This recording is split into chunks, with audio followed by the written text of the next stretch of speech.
Ak ste milovníkmi psíkov tak ako my a chceli by ste sa naučiť ich etológiu, chov, tréning či starostlivosť o ne, alebo dokonca aj ovládať anatómiu, naučiť sa rozoznať plemená či poznať legislatívu kinológie, tak vás náš odbor na Strednej odbornej škole v Pruskom určite zaujme. Poďme si teda povedať, ako to u nás funguje a čo vás s vašimi štvornohými chlpatými parťákmi u nás vlastne čaká. Odbor agropodnikanie kinológia je štvoročný maturitný odbor. Za tieto 4 roky si prejdete mnohými zábavnými, ale aj tými nudnými predmetmi či praxami.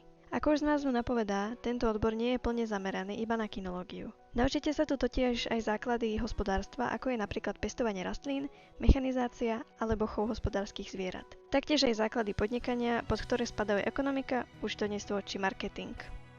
Počas praxe sa naučíte hlavne základnú starostlivosť či manipuláciu a prehliadku psíka, od prezretia zubov, kapilárny návrat, prezretie a ohmatanie uší, prezretie očí, ohmatanie labiek, celkové prezretie a ohmatanie psa, tep, až po koniec chvosta.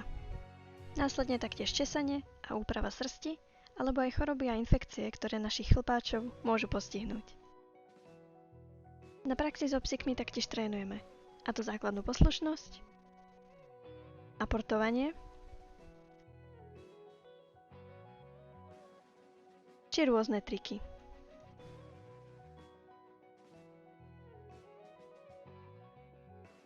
A mimo psíkov sa venujeme aj iným štvornohým kamošom.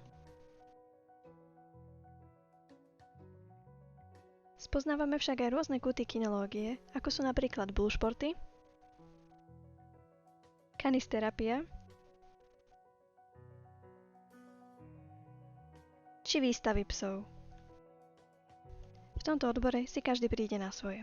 Či už budete pokračovať na Vysokú školu veteríny, kinológie, alebo pôjdete ku polícii, otvorite si salón či hotel pre psov, alebo dokonca aj útulok. Staňte sa rozhodcom, alebo sa vydáte úplne inou cestou. Naberete tu však veľmi veľa užitočných a bohatých znalostí či skúseností, ktoré sa vám v živote môžu kedykoľvek zísť.